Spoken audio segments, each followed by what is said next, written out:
Today I will show you how to make your own throat spray. You will need a throat spray bottle, your essential oils, salt, and distilled water. This is very easy. Just mix all the ingredients together. In your throat spray bottle, add drops of essential oils,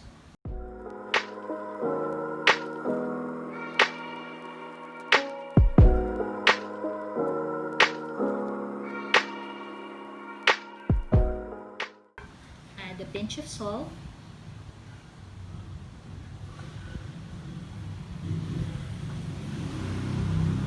and fill the bottle with distilled water.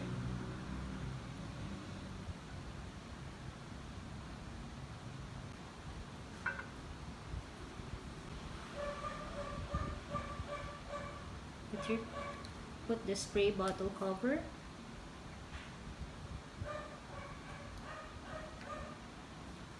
shake well before using. Spray in your mouth for that instant throat relief.